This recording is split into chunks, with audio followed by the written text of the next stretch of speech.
kayak orang ya Mas Evi. Tapi ini sumber tangisannya dari dia Mas Evi. Bentar Mas, dia bukan manusia. Ini bukan manusia Mas Evi. Assalamualaikum warahmatullahi wabarakatuh. Selamat malam teman-teman.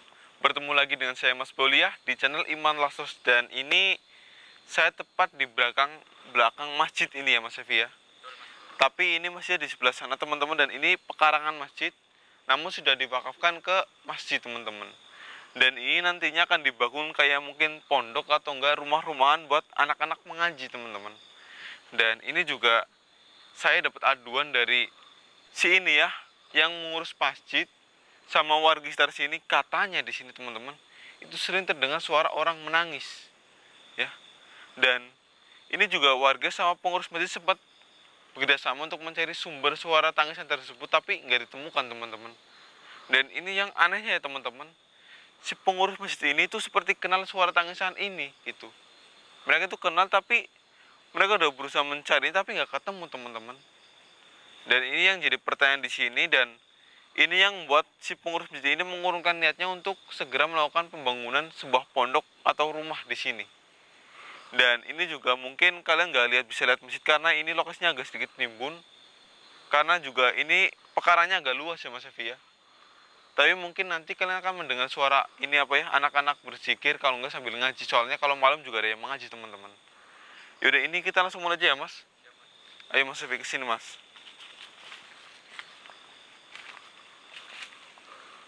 Ini tadi kita udah dari sana teman-teman, udah mencoba mencari di sebelah sana, cuman kita sempat mendengar suara orang menangis teman-teman. Tapi arahnya itu dari sebelah sini. Jadi kita udah mencari ke sana itu nggak ada, terus kita mendengar suara tangisan, terus kita langsung ke sini teman-teman. Ini kita sudah muter dari sebelah sana, terus nanti kita sebelah sini, soalnya suara tangisan dari sebelah sini teman-teman. Ini juga udah dengar kan Mas, ada suara orang berzikir. Apa itu dari masjid itu? Ini dari masjidnya teman-teman. Ya entah ini kedengeran nggak di kamera, cuman ini saya udah mendengarnya. Tapi agak samar-samar sih. Ini ya bisa dilihat sendiri kondisinya teman-teman. Nih, masjidnya itu juga besar sebenarnya. Ini gara-gara suara tangisan ini, harusnya di sini tuh udah dibangun rumah pondok buat anak-anak mengaji, kalau enggak buat anak-anak yang mau tinggal di sini gitu kan. Di sini juga niatnya mau dibikin kayak rumah pondok itu buat anak-anak yang mau tinggal di masjid gitu. Yaudah Mas Evi, kita langsung ke sebelum Mas Evi. Dengar Mas, ini suara tangisan yang tadi kita dengar Mas. Iya Mas Bud. Assalamualaikum. Mana ya, Mas? Itu Mas Evi. Assalamualaikum. Ini suara tangisnya semakin terdengar keras teman-teman. Kira-kira di mana Mas? Bentar Mas, bentar. Iya.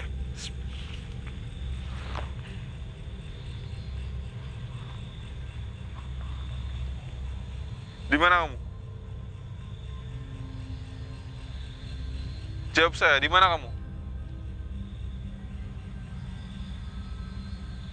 Mas. Ini saya melacak sumber suara tangisan tersebut dari depan sini, Mas. Sini, Mas. Astagfirullahaladzim, Mas. Mas Evi, lihat, Mas. Astagfirullahaladzim. Kelihatan di kamera Mas Evi? Iya. Tapi ini kayak orang ya Mas Evi. Tapi ini sumber tangisannya dari dia Mas Evi. Bentar Mas, dia bukan manusia. Ini bukan manusia Mas Evi.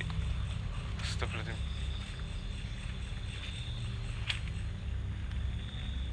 Allahu Akbar. Dia siapa ya Mas Evi? Tuh. Ini loh Mas Evi, lihat nggak di matanya itu Mas? Itu keluar hitam-hitam loh Mas Evi. Ini saya akan coba mendekat ya Mas Evi ya. Iya. Assalamualaikum. Dia menjawab salam saya Mas Evi.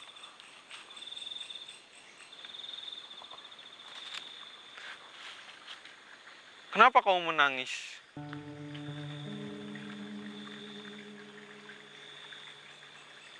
Kamu sedih. Berarti kamu yang sering menangis di sini. Astagfirullahaladzim. Benar Mas Vivi. Ini jadi dia ini yang sering menangis di sini teman-teman. Astagfirullahaladzim. Ini bentar. Ini ada apa yang keluar dari mata kamu? Astagfirullahaladzim, Mas. Ini kayak sesuatu yang keluar dari mata dia Mas.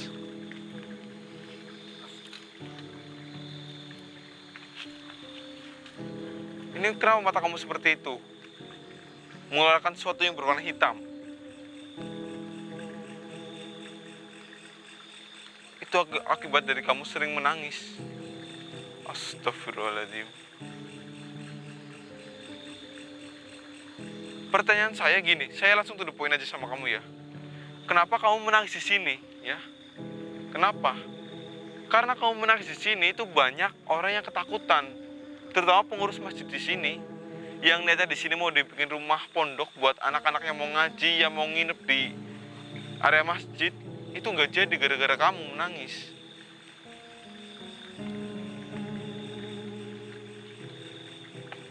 Hah? Kamu menangis di sini karena aura kamu nggak tenang. Nggak tahu ini Mas Evi. Tapi emang dilihat-lihat ini seperti arwah gentayangan nggak tenang gitu hidup ini matinya Mas. Atau mungkin ada sesuatu yang bikin dia itu nggak tenang ya. Kenapa kamu nggak tenang? Apa yang membuat diri kamu ini bergentayangan di sini?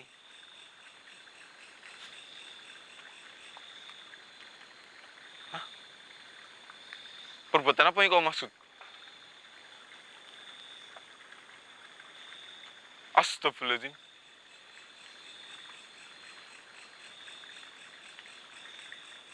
Oh, jadi kamu ini dulunya seorang panitia zakat di masjid ini sebelum kamu meninggal.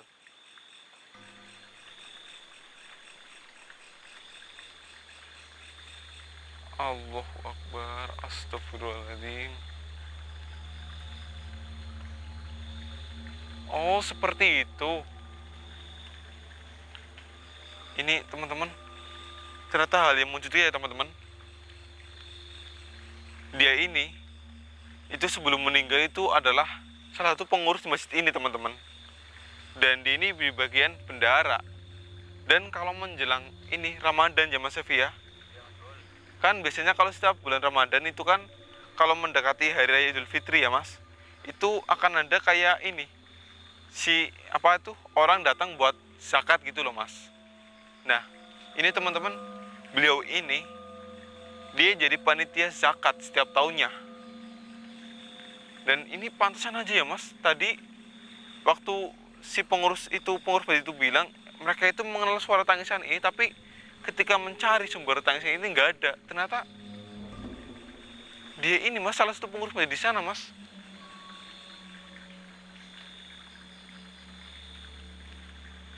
Oh, seperti itu. Nauzubillahi min dzalik. Astagfirullah.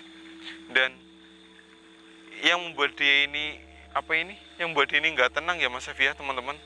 Itu ternyata dia ini kan diangkat sebagai ini panitia zakat setiap mau menjelang ini Idul Fitri gitu ya. Nah, dia ini melakukan tindak kecurangan atau kenakalan teman-teman. Yaitu kan seharusnya kan ada orang datang buat nyerahin zakat gitu ya. Dan zakat ini teman-teman harusnya kan diberikan kepada orang yang butuhkan gitu. Udah ada haknya gitu. Tapi sama beliau ini ya, zakat tersebut itu diminta sama dia gitu ya. Dimintanya gini, dia nggak bilang terang-terangan gitu, ini buat saya enggak. Tapi dia mintanya kayak gini, ini zakatnya biar saya aja yang ngurus. Kebetulan di kompleks saya, rumah terdekat saya itu ada orang yang membutuhkan gitu. Nah, sama dia itu sering diambil teman-teman, ngambil beberapa yang nggak banyak ya.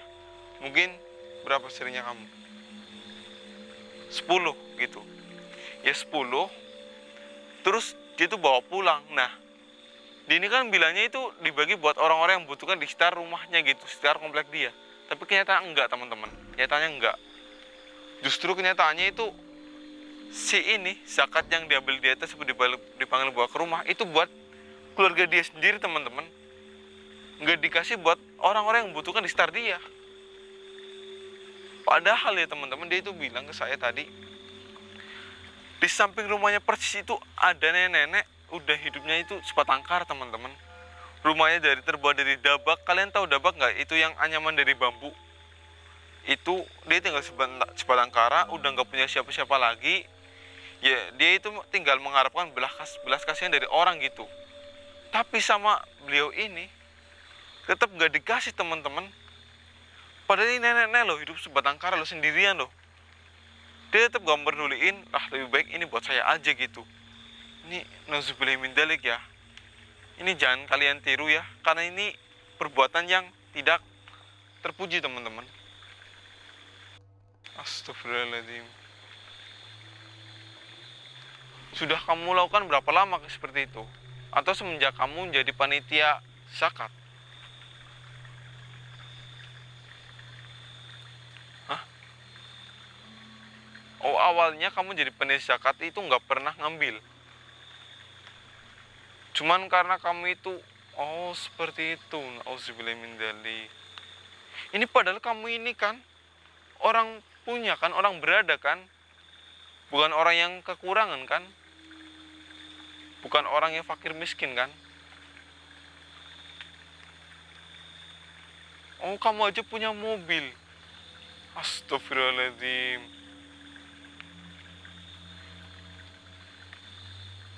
Allahu Akbar. Astagfirullahaladzim.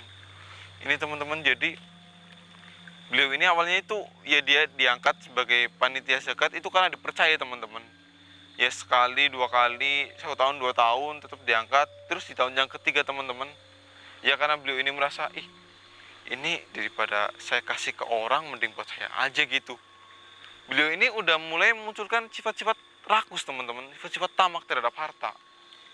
Jadi setelah itu ya, itu sering mengambil entah itu beras, entah itu kan ada yang ngasihnya secara beras, ada yang ngasihnya uang teman-teman. Nah, dia ini lebih memilih yang uang. Tapi ada juga yang beras, cuman lebih kebanyakan yang uang teman-teman. Karena di sekitar sini itu kebanyakan yang beras teman-teman, sama uang juga ada gitu. Astagfirullahaladzim. Ini Pak, ini Bapak ini kan orang punya Pak. Emang Bapak ini nggak punya sifat ini apa? Nggak punya rasa kasihan sama tetangga Bapak sendiri yang tersebut? Oh, enggak, waktu itu Bapak cuma mikirin yang penting ini buat saya. Saya nggak peduli sama orang itu. Saya juga berhak menerima. Astagfirullahaladzim. Ini nauzubillah min dzalik teman-teman. Tapi kan Bapak itu udah dapatkan rezeki yang lebih dari Allah. Kenapa Bapak masih meminta hak orang lain juga? Astagfirullahaladzim. Hah? Enggak. Bapak ini juga zakat enggak setiap tahunnya? Enggak pernah juga. Astagfirullahaladzim. Ini teman-teman ya, buat kalian ya, perlu diingat, kita itu wajib zakat teman-teman. Mau kita nggak punya uang ataupun apa, kita harus berusaha teman-teman. Karena gini, setiap harta yang kita punya itu ada hak orang lain. Nah, hak orang lain tersebut itu dinamakan dengan zakat teman-teman. Dan kita kalau bulan Ramadan ya, dan bentar lagi menjelangi ini Idul Fitri, itu harus wajib berzakat. Jangan sampai enggak teman-teman. Itu udah ada dalam Al-Quran. Jadi kalian tuh harus tahu bahwa kita itu wajib berzakat, jangan sampai nggak berzakat teman-teman. Dan Bapak ini, dia ini panitia zakat tapi malah nggak zakat teman-teman. Dan justru malah ini curang atau nakal, dia itu mengambil hak orang lain. Ini nauzubillah min dzalik ya.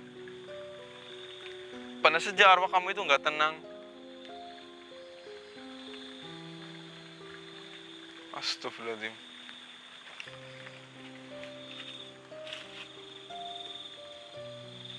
Gimana? Kamu minta saya supaya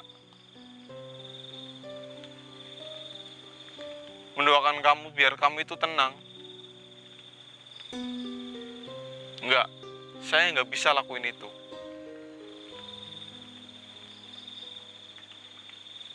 Oh, selain kamu itu nggak tenang, kamu juga ini sering disiksa. Astagfirullahaladzim. Oh, sisan kamu itu, tangan kamu itu sering dipukuli sama malaikat, dicambuk. Ya karena tangan kamu ini mengambil hak orang lain. Astagfirullahaladzim, teman-teman. Oh, enggak, saya tetap nggak bisa bantuin kamu. Iya, karena kamu ini udah berbuat salah.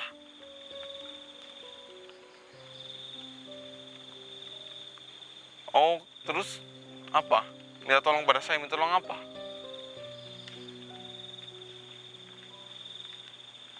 Oh, seperti itu. Kamu yakin? Oh, itu yang dibicarakan oleh malaikat supaya dosa kamu itu diringankan, hukuman kamu diringankan. Baik, baik. Ya udah. Kau pergi dari sini ya. Kamu jangan menangis lagi di area pekarangan masjid ini. Kau pindah. Iya, karena pekarangan masjid ini akan dibangun sebagai rumah pondok buat anak-anak yang ntar nantinya itu akan tinggal di sini. Kau paham? Pergi dari sini. Astagfirullahaladzim. Mas, udah pergi mas? Ya ini teman-teman, ini saya jelaskan ya. Tadi dia itu sebelum pergi, dia itu minta tolong pada saya. Kan tadi dia minta tolong pada saya itu mendoakan dia supaya ini apa? Dia ini tenang gitu dan hukumnya itu diringankan. Tapi saya nggak bisa teman-teman, karena dosa yang dia perbuat itu sangat besar. Pertama, dia itu mengambil hak orang lain. Kedua, dia itu nggak pernah berzakat teman-teman. Itu udah salah, apalagi itu mencuri. Itu hitungannya udah mencuri teman-teman. Dan dia tadi berpesan pada saya, dia dikasih tahu oleh malaikat, katanya kalau kamu ingin hukuman kamu diringankan, ini diringankan ya teman-teman, bukan dihilangkan tapi diringankan ya. Dia ini harus memberitahu keluarganya supaya keluarga tersebut itu ini memberikan zakat gitu. Zakatnya sesuai dengan yang bapak ini ambil gitu. Selama bapak ini ambil berapa banyak zakat, yaitu dia harus memberikan itu kepada orang-orang yang membutuhkan. Dan orang yang membutuhkan itu yang terdekat sama keluarga dia tersebut teman-teman. Jadi komplek yang paling dekat dengan rumah dia teman-teman. Dan ini akan segera saya sampaikan kepada pihak keluarganya. Saya sudah dikasih tahu tadi ya sama beliau. Dan nanti juga saya akan berkonsultasi dengan masjid teman-teman, dengan pengurus masjid untuk ini, tentang kejadian ini gitu.